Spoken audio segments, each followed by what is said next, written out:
In listen-only mode. Hey everybody, Sierra here with the EAT community. Thanks for jumping on with us today. We have our guest speaker, Shirley, up here, and she's in Dublin, and she's going to be talking to us about what she's doing with Eco Wellness Consulting and a few other things. So I'm super excited about this because we've never done anything like this before. So I can't wait to see her presentation and learn all about what she's doing. So we'll just jump into it and ask her some questions and get to know her a little bit. And then she has a presentation for us, and we will do questions and stuff as we're going through. So audience, feel free to put questions in the chat box for us, and we'll get those answered as we go. And hope to see some engagement. So if you guys can hear me and everything looks okay on your screen, put some ones in the box so we can make sure that everything is working right. And we'll just get started. So Shirley, thank you so much for being here with us today. Super excited. Delighted to be here. Thank you so much. All the way from Dublin in Ireland. So lovely to be here. Yes, I love that. That's one of the things I love about this platform is it gives me a way to connect with people all over the planet that I would have never really, even made that connection. So glad we could connect here on the EAT platform, Shirley. Why don't you just give a little overview about who you are, like if you want to do like a little about me blurb, where you're from, kind of what took you this route, what your life was, growing up, and then what brought you to where you are now. Fantastic. So I always had a really deep love of nature growing up. I grew up in the middle of Ireland and grew up in quite a stressful family. So when I wanted to really kind of relax and get away from everything, I spent a lot of time in nature. So I always found the most beautiful places in nature, by the sea, in the forest, up mountains. So I always saw from an early age how nature supported my own well-being, my own mental health. And then when I left school, I was really passionate about social science and working with people, but I was always also really passionate about nature. So I couldn't combine the two years ago when I left school. So I ended up going into social work. And I specialized in mental health and working with people that suffered a lot of trauma, a lot of abuse, had a lot of loss in their lives. But throughout my career, I would have always spent time doing different nature trainings because I saw how nature really supported people in times of great grief and distress. So people that I worked with would have spent time in beautiful places, and that really helped, reduce their stress and lift their spirits and souls. So during my social work career, I went to South Africa. I trained as a nature guide. I went to the US and I trained in forest therapy in Santa Rosa. And all the doors kind of opened up for me there. And I also did some training in health promotion. So what I did was I combined all my passions of working with people to improve their health and well-being and connect them deeply to nature. Because what I saw was that if somebody really has a good relationship, a strong relationship with the natural world, they'll fight to protect it. So I started off around 7 years ago. I left social work and it took me a couple of years to get into this work full time. And now for the last 4 years, this is my full-time job working in nature to support people with mental health difficulties. Great. So tell me a little bit about the training. What was it like? Was it what you were expecting, or was it something that you weren't expecting? Yeah, I mean, when I went over to the States, it was in 2014, and I was the first European forest therapy guide to be trained over there. And I think they've trained people from maybe 55 countries since. It was absolutely amazing. I got such a warm welcome over there. And then when I came back to Ireland, I started really taking this work seriously. And doors that I never imagined just opened for me in terms of this work. And this work has brought me to so many places. It's brought me speaking before the United Nations in Geneva. It's brought me to working in 5-star resorts all around the world, designing forest therapy trails, training staff. It's brought me to work with some vulnerable communities in terms of their mental health and social inclusion. Before I did that training, I was interested in that area, but I never really understood how I could make a full-time living out of it. So yes, that was definitely a turning point in my career. So when we're doing the social work and you made the choice to move towards doing what you're doing now, the forest therapy, What was your business plan? Did you think that you were going to go out and be on your own and start up your own consulting company like you've done? Or did you originally think that you would be partnering up with others? Did everything kind of, like you said, just fall into place then? Sure. So, I mean, I knew that I needed the international training for myself to be taken seriously in Ireland, because sometimes, we respect people that have trained abroad, in terms of bringing the knowledge, into the country. So I worked in social work, but I changed to agency social work, which was a lot more money. So I could save up, and I managed to save up maybe the equivalent of $15,000. So I could have seed funding for the transition into the new work full time. And I also won an award with Social Entrepreneurs Ireland. They recognised my work and they gave me seed funding as well. So for a couple of years, I was working part-time in social work. I was working part-time in nature. I started off just working in nature 1 day a week, then 3 days a week. And then for the last 4 years, this is my full-time work. So I knew it was going to be a slow process. When I started off, I was a sole trader, and then I moved to a limited company in the last 4 years. Wow, that is so awesome.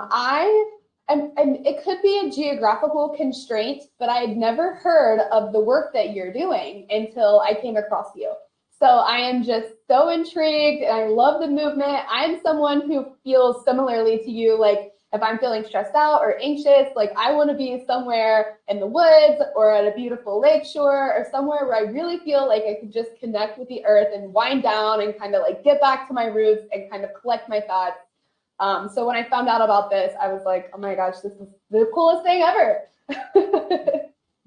Yes, but I mean, it took a while. I think in Europe, what we've seen is that there's a lot of funding for this work in terms of nature-based therapy, and that it's really been taken seriously. And I think that's why, and there's a big focus on creating new green jobs, in innovative areas, especially in the forestry sector, especially for women, for younger people. So I think the time is right. Even though I've been interested in this area for the last 15 years, it's only in the last 5 years that financially, economically, it can make sense to work in this area full time. And I'm working with a number of different European projects to highlight new green jobs in this area in nature and well-being, in nature-based solutions, nature-based interventions. Because with the pandemic, there's huge mental health crisis. Yeah. The health system, I'm sure it's the same in the US. The health system is completely broken, and we need new and innovative ways of working. So I saw a gap there and managed to I suppose make it work for myself. So is there a big market for this where you're at then? Do you have a lot of competition, or are you like the only one doing this where you're at? Sure. So I see Ireland is not just my market, because I train, like we've trained people in over 40 countries. We do online blended training and we do face-to-face training. So training would be maybe a third of our income. A third of our income would come from different European projects that we're working on in terms of maybe young people's mental health and building resilience around climate crisis, climate change. And then a third of our work would come from nature-based workplace well-being. So there's a lot of interest now in terms of working with companies to reduce the occupational stress and burnout in nature. So companies really want to get out to the forest. They really want to engage in mindfulness. They really want to improve the health and well-being of their staff. And it's preventative, it's preventative medicine. So it's not just one income stream we depend on. We have 3 or 4 different income streams. So. Okay, awesome. That's very smart. I didn't realize it, but I guess I've already been doing this stuff. Like one of my favorite things to do is take my hammock out into the woods and pack up my laptop and all my notebooks and go out and work for the day, and I'll just hang in the trees. And I think what we're trying to do as well is that we're training a lot of health professionals. So we train psychiatrists, psychologists, occupational therapists, social workers to bring this work into the health system. And one of the reasons that we want to do that is, as well as we're trying to, move some of the money that they get in the health service over to the environmental sector. So to redistribute some of the funding for the environment. So it's slow progress. It's early days, but I think this is a real future area for growth in the sector. Yeah, absolutely. And especially with the coronavirus, which has been a tragedy, as we all know, but some positive things have come out of that, such as the ability to work remotely, and then employers, learning that they can trust people to get the job done remotely. So that would give even more of an opportunity for people to, get out in the forest and work how they want to work and do that kind of stuff. So have you noticed the difference with the coronavirus, the way that it has impacted your business? Do you feel like it has been like a positive or a negative for you? It's been, I mean, unfortunately, it's such a difficult situation, but it really has been positive because I think people really Yeah. value nature, nearby nature. They really, because there's such little opportunities to go to other spaces, but there's also a real understanding that what's to come in terms of a major global mental health crisis, that the health systems are not going to be prepared for it. So, and there's also a lot of funding that's come on stream now for, new green jobs. And different ways of working that are sustainable, that respects the environment, that benefit communities and empower people. So I think this work that we're doing kind of touches on all those bases. So. What about, so I'm sure, like you said, you're right on between the seaside and the mountains. So you have beautiful forests to roam and all of that. So what kind of feedback would you give someone like me, situated in Ohio, where we don't have mountains or things like that? Like, what can I do to get the best out of my own landscape locally? Yeah, just to really, go out and connect to nature with all your senses. So just to, to unplug from technology, just to walk slowly, watch what's moving in the environment, just notice the different scents around you, the colors, the patterns, the soundscape, just really slow down and find like sit spot areas. Like that's on the screen now, that's just 30 minutes from me. That's one of my sit spot areas. So find somewhere that you can really connect with nature and build a relationship with it. But just unplug and slow down, I think. Got it. All right, well, let's get into your presentation. I don't want to take any more time. I can ask my questions at the end with everyone else. Brilliant. So great. And then I'll turn my webcam off and let you take the page. That's great. Can you see that? Yes. Fantastic. Yes, so as I was mentioning, my background kind of covers, health, nature, and society. And, what we know is that, depending on where people live, depending on the nature, the natural spaces that they encounter can really make a difference to their health. So a lot of our work, we would work with maybe disadvantaged communities, try to connect them to their own natural landscapes, but also maybe bring them into other landscapes just so they have a different experience. So I suppose NADUR is nature in Irish, and we're a profit for purpose business. So what that means is that we are for profit, but all our profits go back into developing different social programs and different environmental programs. So our mission is to evolve, evaluate, and enhance the credibility of nature-based interventions and well-being in mental health, health promotion, and ecotourism. So what we saw was, there was a lot of bad practices going on in this area within Europe. There was a lot of unethical practices that were really kind of exploiting, the natural world. So we really wanted to train practitioners, in ethical business, ethical work, because when money and nature changes hands, it's very important to work with the utmost ethics and to really respect the rights of nature. What do you mean by non-ethical? What kind of examples would you have? Sure. So I suppose, training people in national parks and then, taking some of the plants out of the national parks, causing damage to some of the national parks. Oh, gosh. Yeah, that's not good. Yeah. So witnessed that and so damaging the environment, basically. So for us, that's really important that we have to understand, how our carbon footprint the areas that we use, that we don't, damage the environment in any way. So we're working to develop new and innovative work to benefit both human health and planetary health. So again, it's really important for us that it's not just about enhancing, the health and well-being of individuals, but it's also about, strengthening their connection, their love of nature, so they want to fight and protect it, so that we're not just taking from nature. So a lot of the work we would do is, we would do tree planting with some of our workplace wellbeing programs. We would give tree tokens to people that come along in our sessions that would plant native trees. And we would also donate money from some of our programs to youth conservation charities. So I think I mentioned it, that's, we do the nature-based workplace wellbeing sessions for corporations.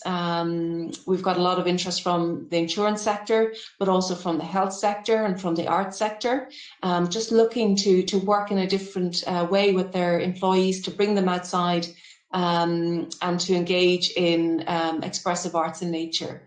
We're involved in a number of nature-based European projects, which there's a major interest in this area, and there's a lot of funding that's coming on stream that will help us be sustainable. We train forest bathing guides and forest therapy practitioners internationally, and also we design nature-based interventions for positive mental health. We have a lot of focus on youth mental health, because I think young people, especially between 18 and 25, there's major mental health crisis, and there's also the climate crisis that's causing a lot of eco-grief and eco-anxiety for young people. So just a little bit about our values, excellence. The reason that we really focus on excellence is because we want to train practitioners that can get funding for their work, that they can be paid to deliver interventions. Integrity and authenticity. Again, when we're working in nature, we have to be authentic. Inclusivity and sustainability. So we offer scholarships for training. We do skill swaps. And, it's evidence informed. So we have research psychologists, we have psychotherapists working with us to make sure that all of the work that we do is evidence informed, and that we focus on impact. So again, I'm involved in a number of international best practice groups in health and well-being and nature. And, we really want to show what we're doing is evidence-based, and that it's impactful, so we can get funding for our work and funding for the people that we train. So just in terms of the overall team, we have two directors. I'm one of them with a background in psychology, ecotherapy and social enterprise.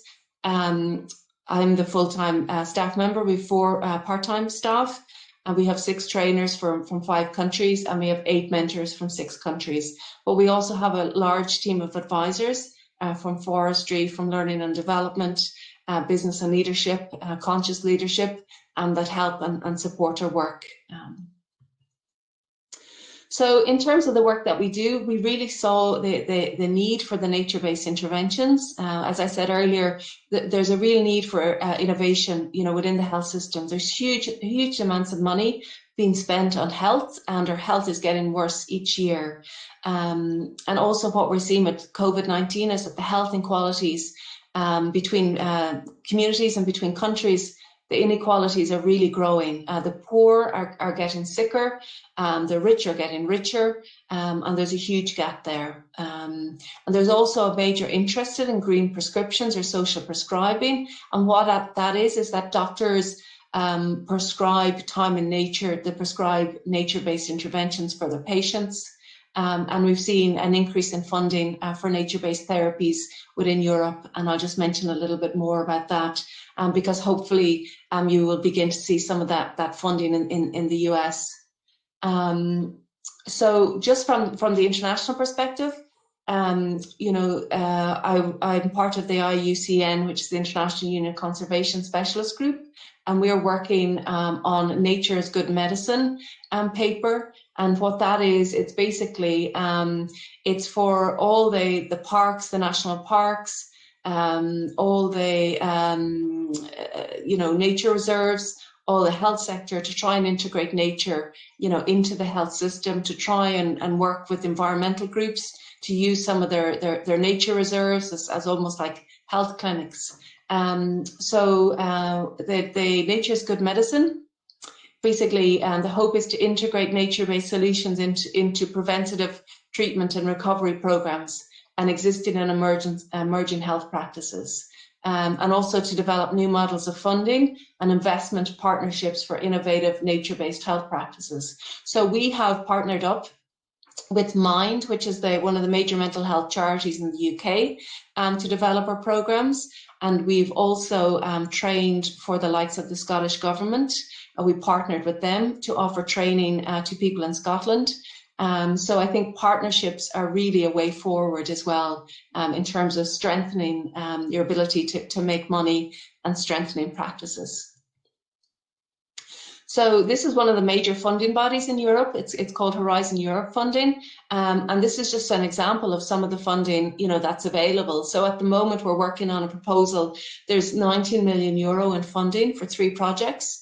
And basically what the projects, they would work over maybe 3 to 5 years. And they want to get health care professionals to use nature therapy as preventative medicine.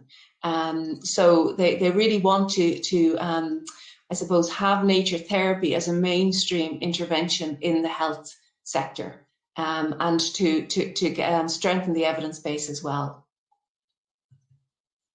And in the UK, a number of the people we trained are working in these green pilot projects.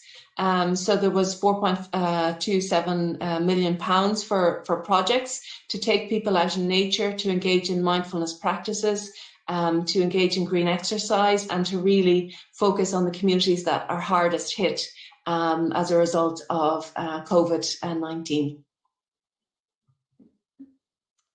So this is a number of European projects that we're involved in, but they're also, outside of Europe. So Connecting Nature, that I'm one of the community ambassadors for, nature and wellbeing. There's 31 partners within 16 European countries, and there's also hubs in Brazil, China, Korea, and the Caucasus. And there's 12 million euro investment for these projects. And the goal of the projects are to bring nature-based solutions into cities for improved health and well-being. So the nature-based solutions could be, green roofs, green walls, to invest money in their parks, new trails, new nature therapy interventions, cleaner water. So there's a lot of money invested in nature-based solutions in Europe. And another European project that we're just starting with is for young people. So it's Youth Action for Nature and Wellbeing in Europe. So it's a 21-month European funded project. I think it's around 12 million in funding. There's 5 partners from 5 different countries. We're one of them. And the project is looking at new ways of working with young people that combine empowerment, environmental action, and nature-based strategies for positive mental health. So what it is about, strengthening young people's resilience through nature-based work and nature-based connection. So again, if you're interested in the Connecting Nature project, as I said, I'm the ambassador for the Connecting Nature Enterprise platform. And what that is that it was developed to connect market demand. So city councils, municipalities, to people, companies, small nature-based enterprises that were supplying the nature-based solutions. So it's a one-stop shop, so you might have a council that are looking to fit, green roofs throughout the city. And then you would have a number of suppliers that are supplying, those green roofs or green walls. So it's a really good enterprise platform that the link is there. Just if you're interested.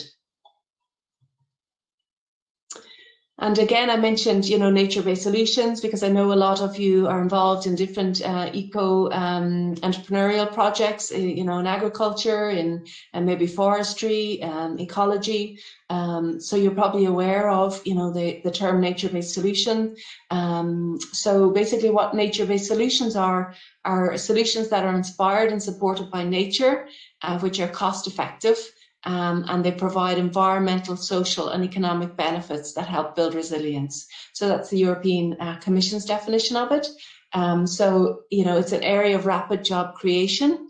And in terms of the World Health Organization manifesto, in terms of COVID, they said that the #1 way to protect human health is by, protecting nature, improving the planet, improving planetary health.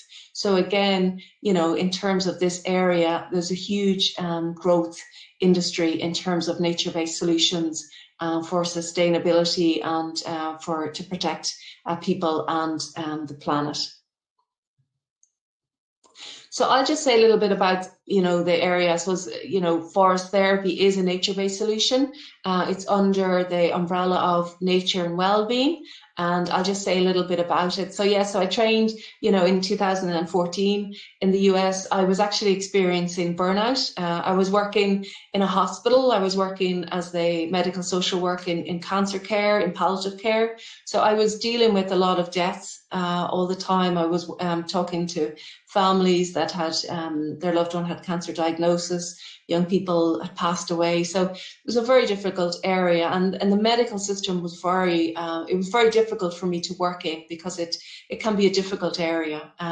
So I took 6 months out of social work, and I saw training being advertised in Sonoma on forest therapy, and I actually Googled forests and nature and mindfulness, and this was the training that came up. So I went to the States, and I ended up being a trainer for that organization, ANFT, the Association of Nature and Forest Therapy Guides. I was a trainer for them for a couple of years, and then I suppose I realized that within Europe, their way of working didn't fit so much within the kind of European health and social care systems. So that's when I decided, to set up our own training organization and to focus it more, on the health system, more on evidence base. So what is integrative forest therapy? You've probably heard of forest bathing or Shinrin-yoku. So it's basically mindfulness in nature, and you're connecting to the forest through all your senses, your sense of smell, taste, touch, sound. And you're really spending time in nature, sometimes in silence. It's a contemplative practice where you immerse yourself in the forest environment. And there's a lot of research on the compound in trees, phytoncides, and the forest environment. They call it, forest medicine. The microbes in the soil can help with good bacteria. The compounds from the trees can help, reduce blood pressure, reduce stress. If there's flowing water, it can help calm the nervous system. It also has a natural soundscape, which can help, calm down the nervous system again. So it's not just about, a walk in the forest. It's about really connecting to nature through different pathways in nature. And the pathways that we use are they're developed from the University of Derby. So that's through beauty, connect to nature through beauty, through meaning, through emotion, through compassion, and through the senses. So you can see here with some of these images, people are really connecting. They're not just walking through the forest, but they're smelling, they're touching, they're lying down, they're really immersing themselves in the forest environment. So again, we would use the expressive arts in nature because we think, nature and the arts really go hand in hand. So the image on the left is scrolls. So we would write little nature invitations for people. So something like, if the forest could speak, what would it say? Or it could be on the invitation, explore, the textures and the patterns around you. Or simply, spend time by the water. So really getting them to slow down and come into their senses and come out of their thinking minds. We would make tea from forage plants in the forest. It's the middle photo there, and people love that, you know, when we make tea from the different plants and that we foraged, ethical foraging. And also we would engage, you know, in eco art, but always leaving no trace, you know, in terms of the forest environment.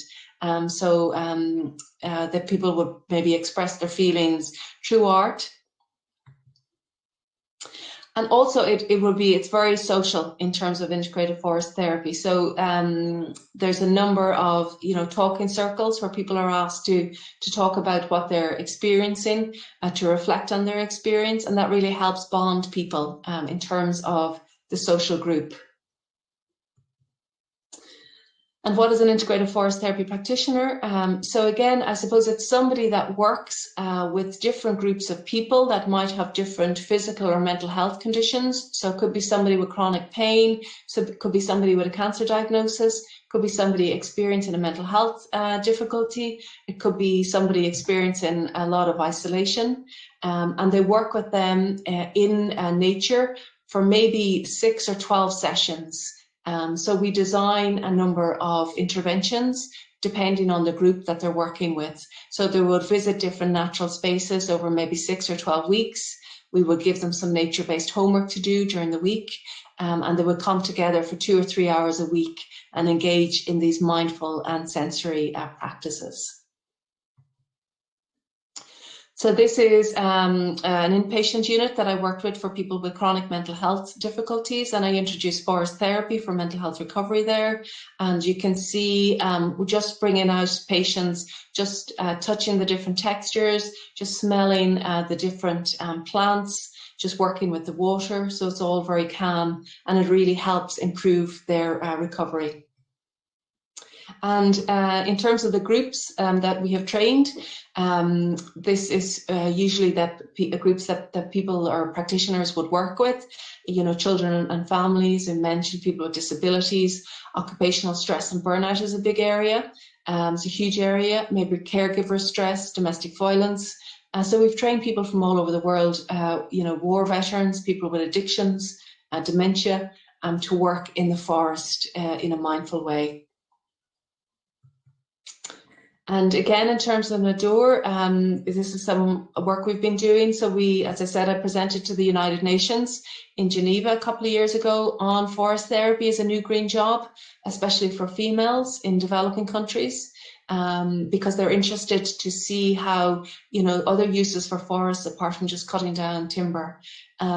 Forest Europe, which is the biggest, it's the main forest policy organization in Europe, have cited our work as exemplary practice for our nature-based workplace wellbeing. And then Green for Sea is another European project that gave us best practice example for our work in terms of creating green jobs. So, you know, we really are at the beginning in terms of the health and wellbeing sector, but we think there's going to be more growth. I suppose right from the beginning, there was huge media interest in the work that we were doing, from Forbes, from Psychology Today. We were interviewed for BBC World News.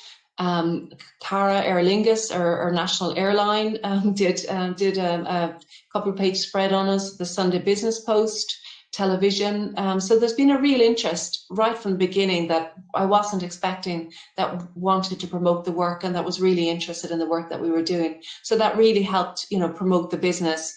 Somebody said to me once, you know, what PR company are you using? And I just laughed because, you know, the only PR that I had to do in terms of these the kind of big publications was to write an article for a local newspaper, and then some of the bigger publications came on stream. So then I'll just talk a little bit about, you know, our training. So we have two different types of training. So forest bathing, guide training, and we have trained people for ecotourism to work in, you know, hotels, bringing out people for wellbeing sessions. We have trained people for preventative help, so working, you know, for stress reduction. So we say the forest bathing is for ecotourism and eco-wellness, and there's been a huge interest, you know, in this area of work from the ecotourism sector that we didn't even imagine. So the training is 5-day face-to-face training, and then 3 months of online mentored practice.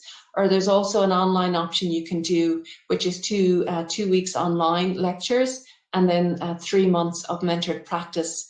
And then you have the option of doing 3-day nature immersive training as well. And then the forest therapy training is over 6 months. It's 4 weeks online and 5 months mentored practice, and also 3 days of nature immersive training. And then we have the face-to-face training as well, which is 7 days in person and 5 months of mentoring. So is that for, when you say training, do you mean, is that training someone to become a consultant, or training someone to learn the art of what you guys do there? Sure. So the forest, so we're training forest bathing guides to work in ecotourism. Right. So that would be the training, and we have different, quality standards. We're working with global continuous professional development for accreditation. So that would be the forest bathing, and then and they work a lot in workplace well-being as well. And then the forest therapy, which is 6 months. They would design interventions like a 6-week program for maybe cancer care, a 12-week program for mental health, individuals that are experiencing mental health. So we would train them in how to set up a program, run the program, evaluate the program, and then feedback on the impact, for funders. And that's more for people that would maybe have a health or social care background. And that is in conjunction with Mind, the mental health charity in the UK. So could any of our members come to you to be trained, or does it require a specific type of educational background or experience background? No, they can come for the forest bathing or forest therapy. And what we ask is if they don't have a healthcare background for the forest therapy training, we just ask them to do a separate 2-day training in mental health awareness. And those trainings are done globally. So I think they're done in over 50 countries. So they would have extra training in mental health. So no, they don't need a health background. They don't need a social care background. I mean, we've trained people, we've trained journalists, we've trained business consultants, we've trained artists. We've trained people from many different disciplines, biologists, ecologists, from all over. So good. Awesome. Yeah, question there. And this is, if you're interested in the training, as I said, our trainers have trained over 400 guides and practitioners in 40 countries and 6 continents. We're in the process of global CPD, which is continuous professional development. Accreditation, that takes around 6 months. So we're just doing all the paperwork for that. The training is both online and nature immersive, depending on where people are. We've trained people in Bhutan. We've trained people, in many different countries that we don't have face-to-face training in, so they can do the online option. And the next training, I think we have 9 different training programs over the year, and the next training is on the 17th of January. People can go on the website and have a look. So that's the website details. I think Ariba's also been putting the website up, and that's our email as well if anyone's interested in contacting us about the training. So that's just a little bit about my what we do. So I'll hand it back to you, Ariba and Kira. Well, that was an amazing presentation. Thank you for that, Shirley. I can't fathom it. I just, so cool and awesome what you guys are doing. Ariba, can you go to their website and see maybe if we can look into some more stuff about the training? I'm interested about that. So I did want to dive a little bit deeper with you, Shirley, and tell me about, I know you mentioned some of the compounds of the trees and the microbes in the soil and things such as that, but why does this work so well? Get into the research side of it a little bit and just describe to us why it's so effective, and how are you monitoring the effectiveness of the program? Sure. So I think why it's so effective is that we're all, we're wired and we're tired at the same time. I mean, that's the concept. We're all wired from technology, but we're tired and exhausted from noise. We're overstimulated, basically. We're overstimulated with noise pollution, with air pollution, with water pollution. And it really does have an impact on our bodies, because we don't spend time in nature. I think some of the research shows that we might spend 90 or 95% of time indoors. We're in air conditioning, we're in cars, we're in cities, and that's not natural in terms of our bodies. So our bodies evolved to be in nature, to be doing physical work. So, we have a lot of, stress and nervous disorders as a result. So when we go into nature, there's different levels in terms of, nearby nature, which might be our garden, which might be the local park, which might be, an urban park, which might be a wilderness, that have different restorative benefits. I mean, the most restorative benefits would be maybe a wilderness area where it's complete natural soundscape, where there's not a lot of people. But forest environments are really, really rich because they have a real natural soundscape. So all your senses are merged. So what we see is that, people that have anxiety problems, or they're ruminating about worries that they have, when they go into the forest and we point out different things, they can't be in their heads and in their bodies at the same time. So even just putting their feet in the water, even just smelling the forest floor, even just sitting on the moss, even just lying on the grass, like this, these are things that some people mightn't have done since their childhood. So it really kind of relaxes, all their bodies. So the theories, there's a lot of theories around this. So one of the main theories is called ART. It's actually attention restoration theory. So what that says is that, we spend a lot of times on our screens and we direct our attention on our screens and we're constantly scrolling, and that exhausts us cognitively, exhausts our minds. But when we're out in nature, we're looking at the trees moving, we're looking at the clouds moving, we're looking at the water moving, we're engaged in a different way, and that helps restore, cognitive restoration. So there's many different benefits, from, psychological benefits, from, physiological benefits in terms of the stress in our bodies, and social benefits, because, when we bring people out to nature, people get playful again, their imagination goes wild, they start laughing more. And I saw that when I actually worked in South Africa in the national parks. I did an internship there, and we used to bring children from really, really disadvantaged areas into the parks that might have never spent time in wild nature. And they were really traumatized, but within like 1 or 2 days, they were playing, they were coming back to themselves. And, it was really, really beautiful to see. So many different benefits. Very cool. Oh, losing my voice a little bit.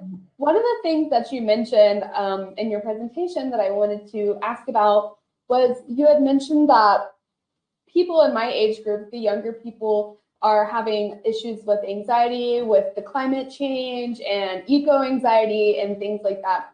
Why do you think that age group is so concentrated in the younger generation rather than people in a different generation? Like, why do you think that is kind of different there between those? Yeah, well, I think there's a lot of pressure now with the younger generation, with young people, in terms of the future. What does the future bring? And I know with the media, I know in the media in Ireland it's constant negativity in terms of the destruction of the planet, in terms of the COVID virus, in terms of austerity that's to come, in terms of all these issues. And I think, younger people, I know within Ireland, have almost felt kind of powerless on occasion. What can we do? Who is listening to us? What are the adults, that are making decisions doing with our future? And I think that has been the biggest challenge, and for us, empowerment, leadership amongst young people, that they can speak out, they can have their voice heard, they can be listened to, they can be taken seriously, is really, really important. So I think that, is maybe why it is impacting some of the younger generation, because they're going to spend more time on the planet, and we don't know what's ahead of us, in terms of the climate crisis. It's a very powerful movement because it's adding more value to a forest than monetary, which is typically what is being looked at, for all of our resources that we use so it's nice that, we can look at the forest and say, we need this because this is important. This is important therapy that people are using. So it's another way to step up the value, make people care more, and kind of wrap their minds about why, you know, we're doing what we're doing in terms of saving the planet and green jobs and things like that.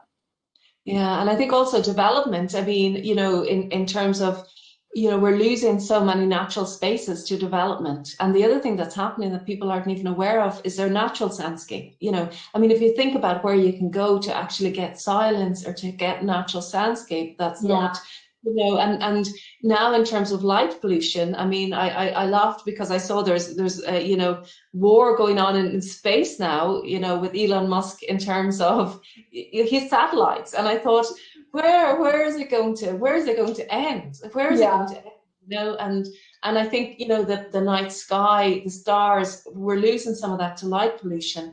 Our soundscapes, we're losing that to noise pollution. And you know, the forest sometimes, you know, people are really kind of connected to the forest as maybe, you know, place that they can go, that they can get some of that, you know, solace and contemplation and, you know, refreshment and restoration. So we really have to fight to protect it. We really have to find sustainable ways that is not just about cutting timber. I mean, timber is really important. I mean, that's really important that we still need to build houses. We still need timber, but we need to just be more respectful, you know, of the forests and plant more kind of native trees. Yeah. So have you thought about, I'm sure your organization and stuff has already had their own opinions about this, but one thing that I've noticed since the coronavirus is like a lot of people are hitting the hiking trails, doing things outdoors. Like I think it's really gotten people engaged and more interested in the outdoor kind of lifestyle than previously. So there's a lot of positives that come from that, such as like, you know, people learning to love nature.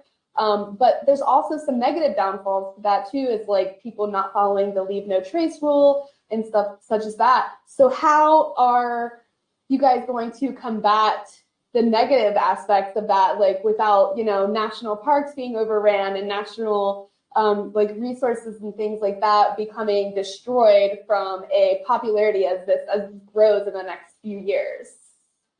Yeah, I think, you know, some of that is around maybe awareness campaigns and the importance in nature. And I think what we see is that, you know, people just kind of walk through the spaces that they don't even look or they don't even connect.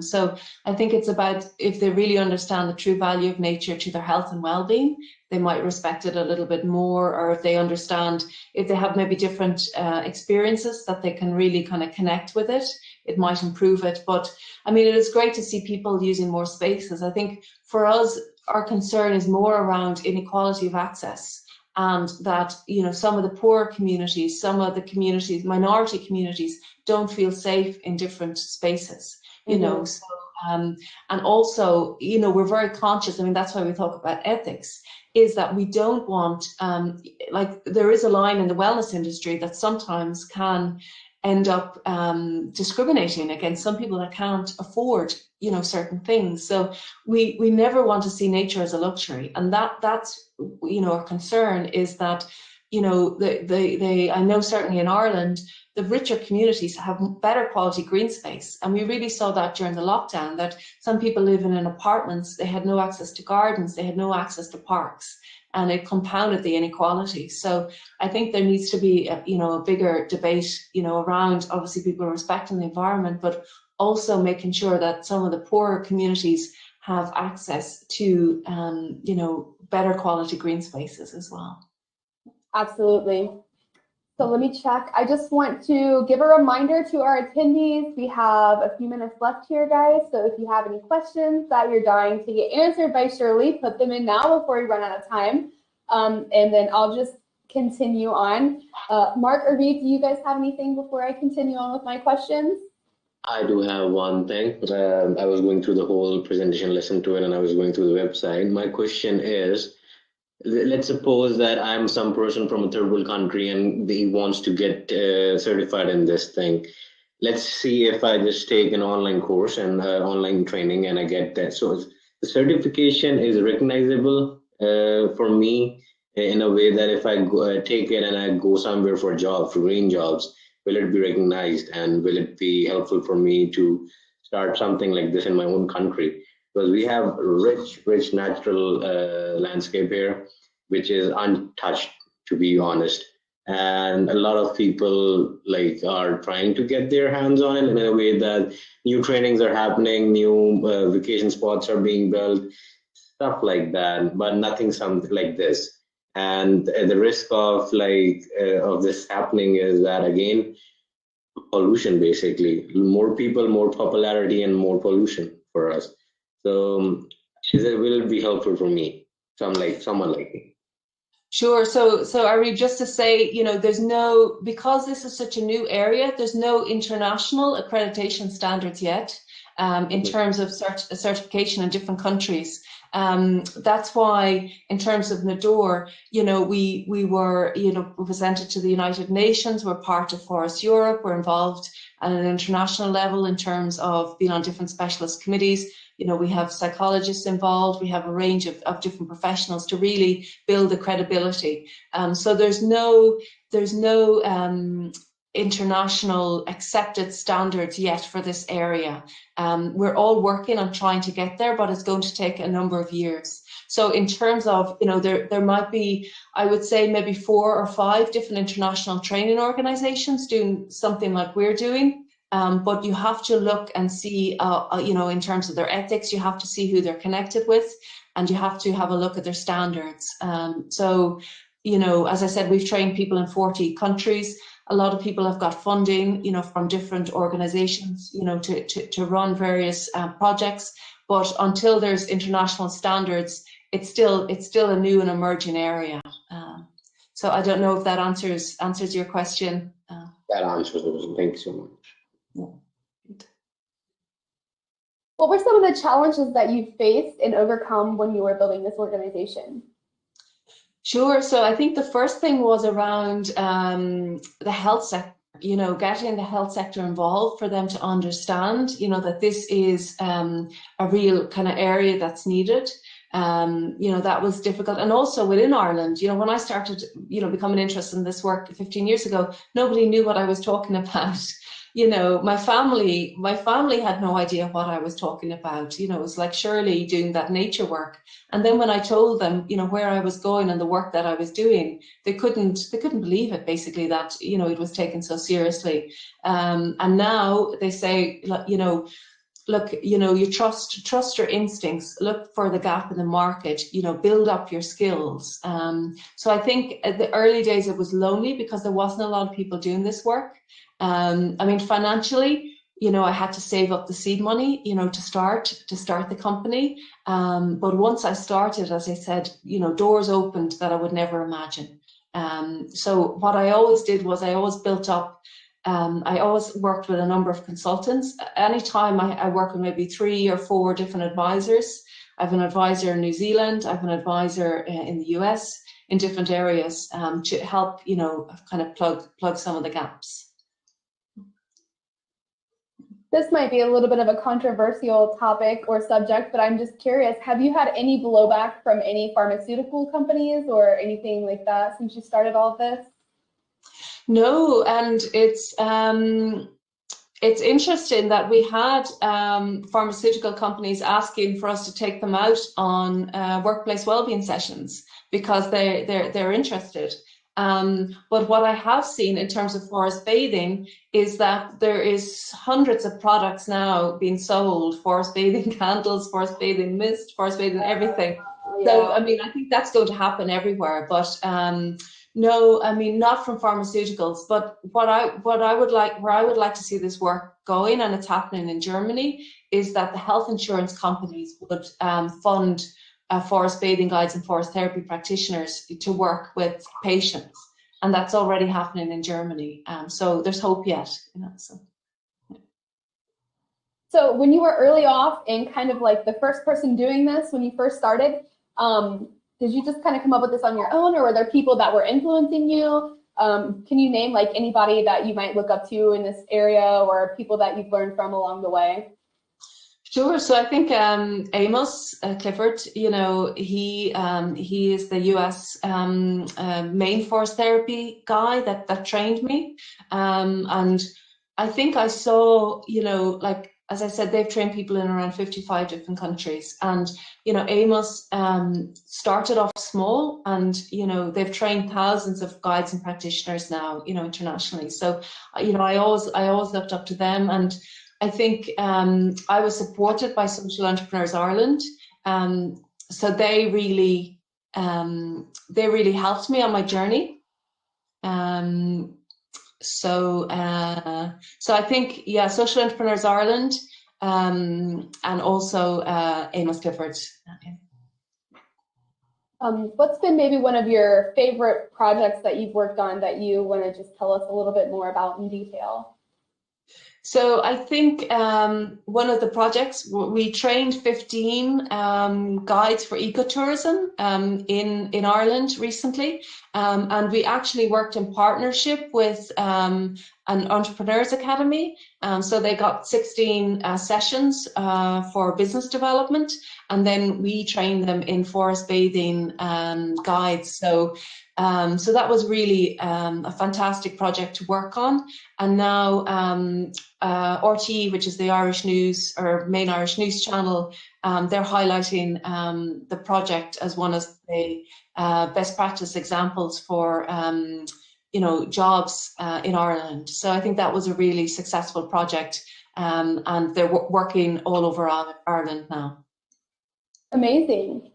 What does your average day in the life of you look like, Shirley? Are you out doing trainings? Are you doing talks and stuff like this? Or are you behind the computer handling the business side of everything? Like, what does your day look like?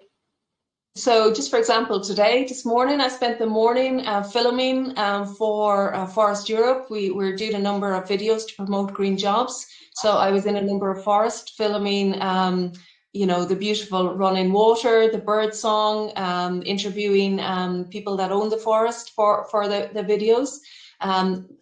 Also, maybe a typical day, I would spend an hour or two working on the European projects that we're involved in. So that would be computers. I would have maybe a couple of mentoring sessions that I do with some of the people that we've trained. And then I might have an outdoor nature-based workplace wellbeing session in the forest. So a real good combination of outdoor and indoor work. That's great. What is your favorite part of your work? Is it connecting with the people, or just the emerging side of this new thing that you guys are doing? What would you say is your favorite part about your work? What's most fulfilling about your work? I think it's just when I'm out in nature and getting to travel to all the different countries and to see different natural environments. And, you know, I laugh sometimes because, you know, one of the trainings we did recently, this girl came up to me and she said, you know, you must be one of the smartest people in Ireland. And I said, why? And she said, you're getting paid to sit on a rock, you know. And I said to her, look, I said, it's taken me around 15 years to get here that I can get paid. And she said, I want to do your training, so because I want to get paid to sit on a rock. So I said to her, look, I said, it's not just that simple. You know, there's a lot of work that goes behind it. People don't see that. But I think, you know, when I'm doing the training sessions outside, when they're off doing maybe different nature-based activities, I might get like 5 or 10 minutes just to sit on a rock and contemplate. And that's absolutely beautiful, that I'm surrounded by, you know, the most beautiful nature, and that I can get paid for it, and I can make a living for it. So I think that's some of the best parts of the job. Definitely. Yeah, that sounds like a great job. I think I want to do that too. I have one question. Like, I'm looking at this Meet Your Team page, and you have quite a big team here and quite qualified people. How you find all of those people, and were they like part of your journey or something like that? Like, yeah, I mean, I think that's one of my biggest strengths, is my ability to network, and that I kind of bring people together from all different backgrounds. So all those people, I would have all worked with them personally in different parts of my life. You know, I would have trained some of them, they would have trained me. So, you know, from, you know, right from learning and development to, you know, research psychology. So yeah, I would have, they would have been part of my journey. And I think that's the thing, is you surround yourself with good people, and that you build up your credibility, and you involve people. I think that's a really important thing. So. awesome. Well, it looks like we are about out of time. So thank you again, Shirley. It's been an amazing discussion with you. I'm so glad that we were able to connect here. So I will just let you say any closing thoughts that you might have, and then we'll just end it with a happy goodbye and a happy new year.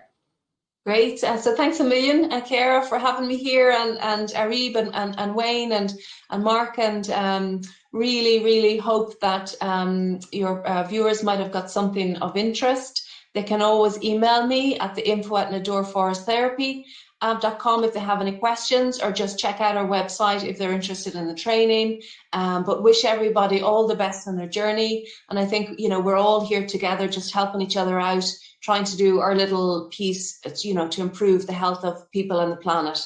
So thank you to all the EAT community as well. It was a pleasure being on. Awesome. Thank you, Shirley. Have a great one. Brilliant. Okay, bye everybody. Bye. Bye.